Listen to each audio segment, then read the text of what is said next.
بسم الله الرحمن الرحيم والسلام على أشرف الأنبياء والمرسلين سيدنا ونبينا محمد وعلى آله وصحبه أجمعين ومن تبعهم بإحسان إلى يوم الدين. أما بعد، فأعوذ بالله من الشيطان الرجيم. بسم الله الرحمن الرحيم. إنه من يتقي ويصبر فإن الله لا يضيع أجر المحسنين. صدق الله العظيم. Alhamdulillah, brothers and sisters, we've been discussing wisdoms from the Qur'an Kareem. And the Qur'an, Allah Azza wa Jal, in this blessed book, in this Mubarak book, Allah Azza wa Jal has taught us what is the reality of wisdom. And there is worldly systems from the worldly perspective, from the material world perspective. And in this world, there's a specific way in which people try to acquire or achieve or accomplish success in their own understanding from the material world. And in that world, people, they follow the rules of nafs and desires, and they call that, in their understanding, that this is wisdom and intelligence. And in any way that you can achieve that, or you can accomplish that, according to that material world and that material system, in any way that I can achieve it, then everything is good. Everything is okay. In any way that I can acquire or accomplish or achieve what are my desires. And there's no rules, right, in that world. In any way, shape, or form, in any way that I can, as long as I don't get caught, and as long as I don't get in trouble, and as long as it's within, the rules of the law or the rules of the land. So this is a complete different system. People call this, they call this, in Farsi and Urdu we have two words. One is they call this person, ye bahut hushar aadmi hai, This person is very hushar. But in actuality, people who cheat the system and people who try to go around the system to try to achieve and accomplish things, and they think that they're hushar, they're not hushar, they're chalak.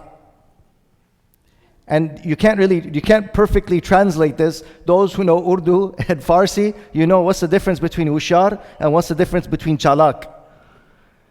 It's like somebody saying this person is intelligent or this person is like conniving. Right? He's very conniving. He's very with trickery, trying to achieve his, whatever his goals, trying to achieve whatever are his, desires in any way he can.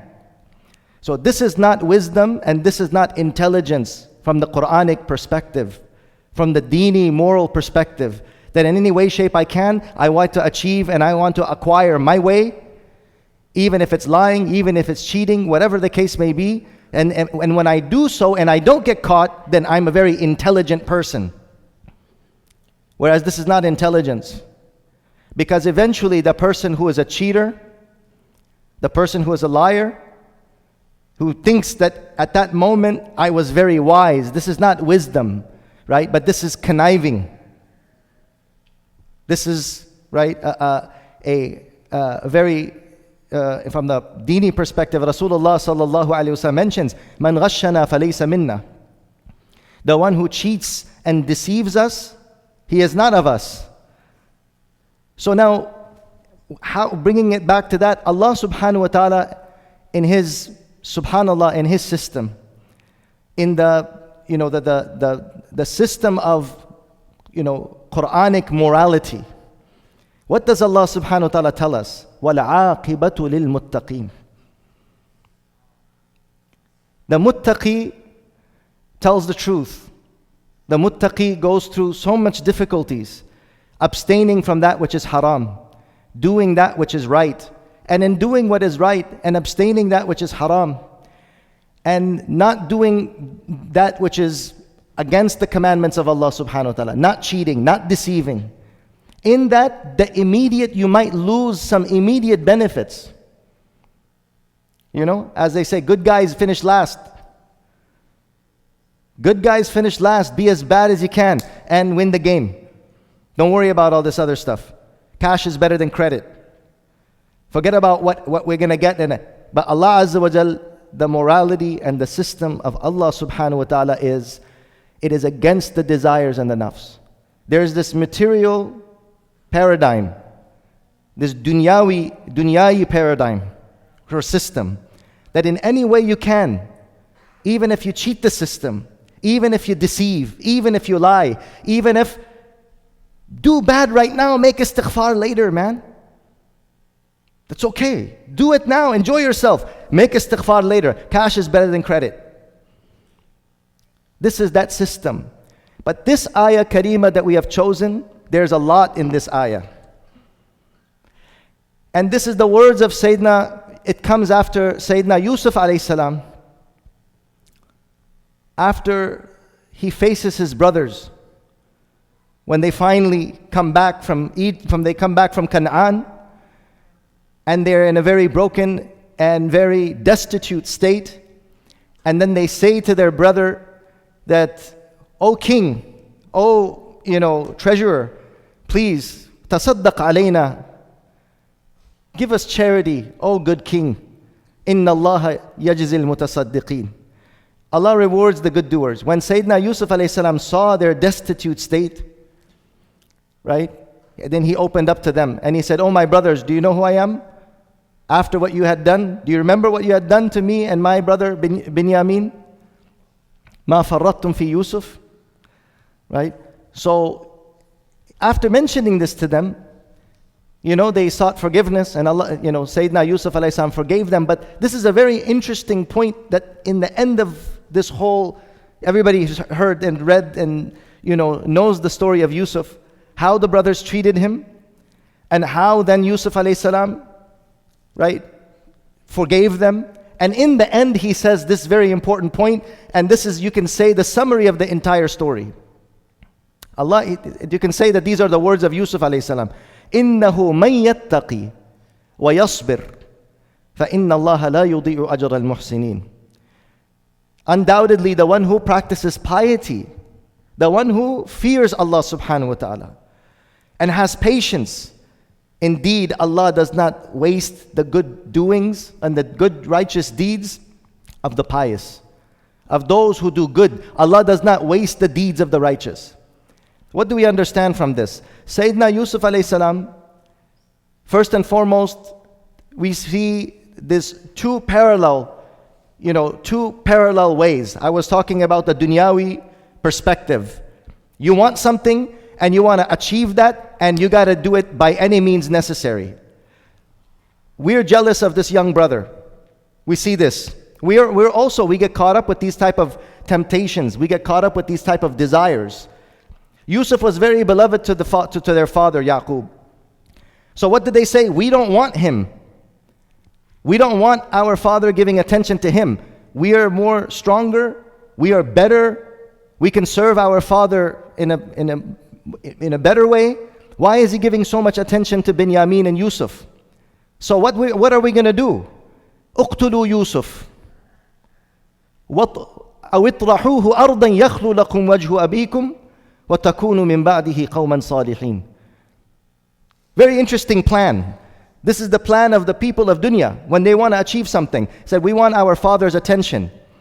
We want our father's grace. We want our father's attention. So they wanted something, right? So what they say, how we're going to get it? Take Yusuf, kill him. Just get rid of him. Or leave him and abandon him in a far off land. And then, يَخْلُ لَكُمْ وَجْهُ أَبِيكُمْ. The attention of your father, you have it. Get rid of him by any means necessary.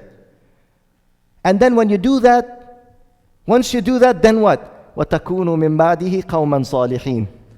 And then after that, you could be pious people and make istighfar. This is the way, unfortunately, my dear brothers and sisters, we are Muslims, we are believers, but unfortunately in the ummah, in a lot of people's lives, this has become their way of conduct. Fulfill your desire, get what you gotta get in any way possible, and then you know what? Just make istighfar later. Ask Allah Ta'ala's forgiveness. Even if it means killing your own brother, abandoning him and leaving him in a far off land. And they did exactly that. Actually, they became very pious. The big brother said, La taqtulu Yusuf. No, don't kill him. Just throw him in an abandoned well. My point is, brothers and sisters, we see this very important thing. What is wisdom and intelligence? What is hushyari? These people thought they're very hushyar. We also think we're very smart. We cheat the system. We lie. We deceive. We do whatever we can. We do ghish. We do kadhib. We cheat. We do deception. We do lying. And then we do, وَتَكُونُوا مِن بَعْدِهِ قَوْمًا صَالِحِينَ. After that, we will be righteous. And we have no fear that Allah might expose us. We have no fear that Allah might take us into account. This is very common. It's like we don't have this sense of morality. And I'm mentioning this because this is the thing that we have to teach our children from a very young age, brothers and sisters. We think sometimes it's okay, the mu'amalat and mu'asharat, these two things, our social dealings with people. A young man, he had bought some new shoes. He came for the first time in the masjid after years. He bought some, his Jordans or his Nikes. And he came, or his expensive shoes. He put them here. Some person, he's just looking, and we saw the surveillance camera. He's looking, and he found some shoes that he likes, and he just puts them on. And a young man, in his teens, he says, this was the first time I'm coming to the masjid after a very long time. But a person comes in the masjid, and they say, oh, who cares? I'll just take any shoes. He left his old shoes there, and he took the shoes of somebody else. As if, what do we think? As if I could take whatever I like, and that there is going to be no consequences of that. Wallahi, this young boy was crying so much. He says, this is the first time I never wear my shoes, good shoes. I said, I'm coming to the house of Allah. Who's going to steal anything in the house of Allah? But I'm talking about the insensitivity in our hearts, in mu'amalat and in mu'asharat. It's just the air of carelessness.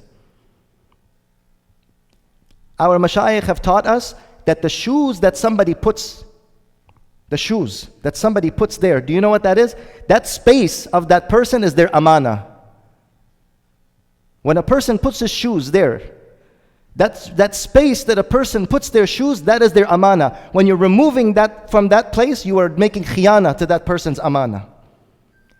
Or some other people, what they do, subhanallah, they maybe think that this is, back home, where they just see any chappal, they wear it, and then they go make wudu with it, and they bring it back, and mashallah, you have a gift of nice, some wet, soggy chappals when you come back. He goes to the bathroom, makes wudu in it, istinja, everything, and then he comes back and he leaves. Mashallah, that's good that he left it. Thank you. Thank you for putting it back. This thing that you do and you don't even consider it, this is bad tarbiyah. And I'm not talking, there are many, many families that teach good tarbiyah. I remember my grandmother, hafidhahallahu ta'ala. My grandmother, she is a great bounty in my life. And she wasn't a mufti or a shaykh al-hadith, but the akhlaq that she had was something that I have never seen in my life. She found a penny on the floor. I remember I was a kid. She found a penny and she picked up the penny and said, whose penny is this? Is this your penny, Bachim? I'm like 10 years old or something. Is this your penny? I said, Majan, whoever penny it is, just take it. No, Bachim, no, don't say that. And then she told a story that it still stuck to me. She just told the story of a buzurg, of a pious person, that he was a scholar. He wrote a letter, and in those days when the ink wouldn't dry, they would go and they would take dust and they would pour it on the letter so that the ink would dry.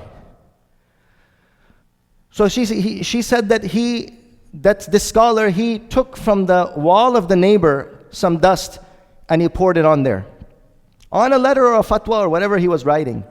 He passed away. His son saw him in a dream, who was also a faqih, or she was saying a buzurg, pious person. He says, oh my father, what did Allah subhanahu wa ta'ala do with you? He says, I'm still giving answer for something. I'm still waiting, I'm giving my jawab. Allah's taking my hisab. Allah's taking my account. And Allah's reckoning me. He says, oh my father, for what? You've passed away many years now. He says, I'm still giving hisab for the dust that I took from the wall of my neighbor to dry my letter. Why did I take that dust from the wall of my neighbor? Do we think about things like this?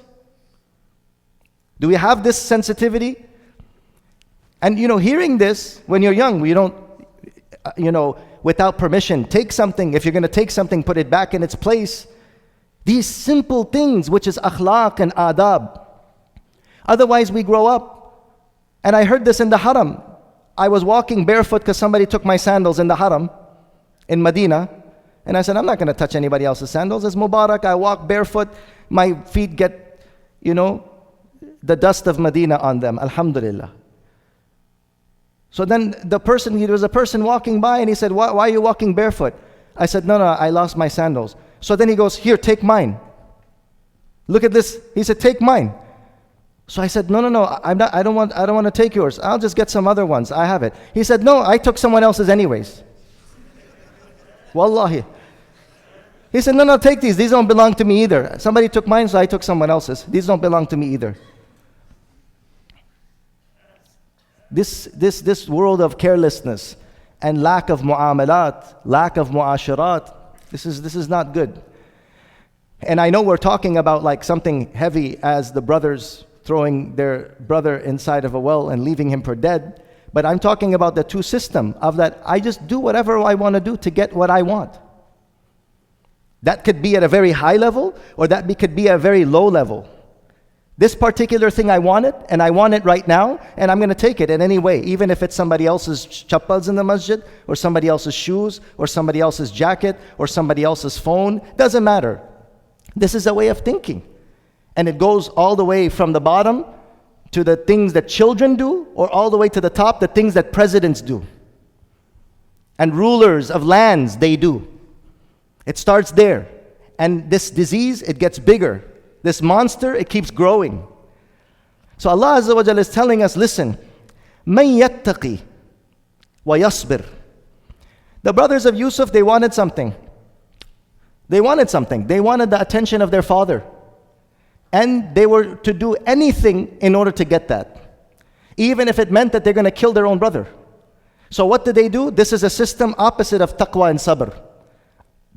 They didn't have God fear. And they weren't patient. Rather, they go and they make up a lie, and in doing that, the one who they love so much, which is their father, they cause so much grief to their father that they say Yaqub alayhi salam cried so much he became blind. You love your father and you want the attention of your father so much, but how much pain are you putting him through? Do you guys understand what I'm saying? This is a one system, one way of thinking. Just get whatever you want. Who cares, man? Get it now. You're going to lose that opportunity. Enjoy yourself. Get it now. Or Yusuf alayhi salam. Let's look at the other example. Yusuf alayhi salam was sold into slavery. Number one. Number two, in the house of his master, he was seduced. He went through seduction. He had the opportunity to commit sin. He guarded himself when nobody was watching. And then he was unjustly imprisoned. He could have said, just enjoy yourself now and make tawbah later. Exactly like the brothers said, وَتَكُونُوا مِن بَعْدِهِ قَوْمًا صَالِحِينَ. That's not taqwa. Do it now and then later on make tawbah. How do you know that Allah will accept your tawbah? How do you know that Allah will give you the tawfiq to make tawbah? Tawbah comes from above. ثُمَّ يَتُوبُ اللَّهُ عَلَيْهِمْ ثُمَّ تَابَ اللَّهُ عَلَيْهِمْ لِيَتُوبُوا ثُمَّ تَابَ اللَّهُ عَلَيْهِمْ لِيَتُوبُوا. Tawbah comes from above. Tawbah comes from Allah. It doesn't come that I can do it whenever I want and I can. No, there is a tawfiq, and then there's also a matter of acceptance of that tawbah. Playing games with Allah subhanahu wa ta'ala, that's a sin worse than anything else, trying to trick Allah Azza wa Jal. Anyways, what did Yusuf alayhi salam go through? The seduction, the being tested in his chastity, and then after that, the opportunity. You want to go to prison, or do you want to fulfill our desires? He says, رَبِّ السِّجْنُ أَحَبُّ إِلَيَّ مِمَّا يَدْعُونَنِي إِلَيْهِ. Oh Allah, the prison is more beloved to me than that which they are calling me towards. If a youngster nowadays had the opportunity to do that sin, Sayyidina Yusuf alayhi salam said, I will never ever do that. The prison is more beloved to me than that. This is that taqwa. And when he was in prison, he had the opportunity to come out. And what did he say? No. He said, go ask those females when they accused me. Let them admit to their accusations. Yani, in every situation, what do you see? Yusuf alayhi salam's taqwa and Yusuf alayhi salam's sabr. His God fear and his patience. He could have said, okay, I'll do it now and then I'll make tawbah later. Maybe I'll be even more appreciated around this castle. Maybe I'll because that was also one way that you can become the treasurer. You can become beloved. You can get status, fulfill the desires of those that are in power. Fulfill their desires. Maybe that's one way that you become treasurer. How did Allah put him? Ala khaza'in al-ard. يَتَبَوَّأُ فِيهَا حَيْثُ يَشَاءُ. Going around in Egypt wherever he wants after being locked inside of the well and locked inside of the prison. How did he achieve that? This path of taqwa and sabr is not an easy path. But when we think that the system of this world is, do whatever you want and fulfill your desires by any means necessary in order to get your means, and then what will that will guarantee you success. Let me tell you something that will guarantee more success, and that is taqwa and sabr. This is a complete different system of Allah subhanahu wa ta'ala.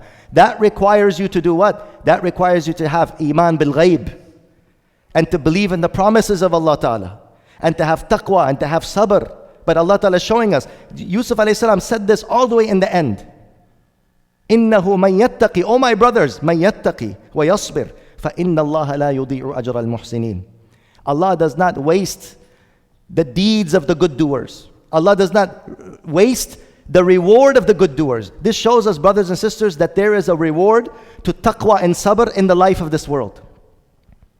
Your taqwa, your sabr, your charity, your khair that you do to others, right now you don't see it. It's a loss at that moment. It's a loss at that moment. It's like you're giving your desires at that moment. But what does Allah Ta'ala do? Right? مَن يَعْمَلْ مِثْقَالَ ذَرَّةٍ خَيْرًا يَرَى. Anyone who does an atom's weight of good, they shall see it. It will come back at you. That one thing that you stayed away from. We were at the store. I was with my son just recently. And they said, would you like a bag for 10 cents? I said, well, you don't got paper bags? I don't want the other bag. No, we don't have those bags. Would you like a bag for 10 cents? I said, okay. So they put all the groceries in one bag, and there was a whole bunch left over. So I said, okay, we just put the other ones in the bag. Not trying to be cheap, but it's just I have all these extra bags, and sometimes I forget, and all the bags are there. Anyways, so then she says, here, I'll give you another one. My superiors won't like it, but just take it anyways. So she gave it, and she left, and I put it away. I put it back. You know, at that moment, people are doing things like that, but that in reality, that small act, that's not appropriate. Please, she said, don't tell my superiors. Here, just take another one. I said, maybe I should tell your superiors. We didn't take it, but my point is, in situations like that, this is not okay. Why it's not okay? Because if a person will do it in the small things, eventually shaitan and nafs and desires will make us, this becomes our second nature, that these things are okay as long as you're not caught. The biggest and most influential people, billionaires of countries we see, what are the things that they did and the crimes that they committed? It's unimaginable. It's like it doesn't even seem like this is, it's like, it's not reality. It doesn't even seem like it's real. It seems like it's like some, fiction, but it's not. And this is that viewpoint of dunya, right? The viewpoint of, fulfill your desires in any way that it's possible. So in the end, Sayyidina Yusuf alayhi salam is saying, Inna Allah la yudiyu ajra al-muhsinin. When you do a good, at that moment it seems very difficult that you sacrifice that thing. You were honest at that point. Allah subhanahu wa ta'ala will give you the reward of that honesty later on from where you cannot even imagine it. But be honest and understand that if you are dishonest and you deceive and you cheat, just like the brothers of Yusuf, it will come back at you with humiliation. And if you're honest, in the beginning there might be difficulty. It's a long road, but it's like an investment that you will get your reward back. And we see that in the story, and I'll end with this. The story that is mentioned in Sahih al-Bukhari. The 3 people who ended up in a cave. There was a storm. I'm not going to go to detail, but there was a storm, and 3 people from the people of Bani Israel, they take refuge inside of a cave from that storm. A boulder rolls down, and the boulder closes them out of that cave, and they're trying to get out, but they can't. So what they do, they said, make dua to Allah through your righteous deeds. Let's make dua to Allah through our righteous deeds. What are they teaching us, brothers and sisters, from this? This is the meaning of Inna Allah la yudi'u ajra al-muhsinin. Allah will not waste the reward of the good doers. The reward of the good will be given to you even in the life of this world by removing a calamity from you. So they understood that. They said, let us make dua. One of them said that I was making khidmat of my parents. The other one said, I had the opportunity to commit a sin. The other one said that, I had an opportunity to take somebody's money and cheat them. Each one of them had done a good deed. But what was the result? When they made dua to Allah through that deed, what did Allah do? Allah moved that boulder. Allah moved that rock from the mouth of the cave by virtue of the good deed that they had done. From this we understand, when people say, oh, you're doing good deeds and, what's the benefit of that? You put yourself to inconvenience. You put yourself to taklif. And then what do you get in the end? What you get is salvation. What you get is Allah will not waste the good deeds of the doers. So every time we should remember this, brothers and sisters, when you guard your chastity, when you guard yourself from that opportunity of stealing somebody's money, cheating somebody, thinking that you're profiting, and you say, no, Allah subhanahu wa ta'ala, at that moment you say, oh man, dummy, you should have. You had the opportunity. How come you didn't do it? That moment where that chalak guy, the conniving, clever guy, the fox, right? He's thinking what? Oh man, you lost a big opportunity. But what he doesn't realize, you just dug yourself in a hole of ma'asiyah. You dug yourself into the hole of sin and transgression. And Allah subhanahu wa ta'ala, فَمَنْ يَعْمَلْ مِثْقَالَ ذَرَّةٍ شَرًّا يَرَهُ. Anyone who does an atom's weight of evil, they shall see it. And then the one who guards himself said, no, this thing is not correct. Eventually, Allah subhanahu wa ta'ala will show you. The reward of that will not be wasted with Allah, and the benefit of that will come to you back in your life. Inshallah ta'ala, may Allah give us tawfiq to understand what has been said. Wa akhiru da'wana alhamdulillah. Subhanakallah.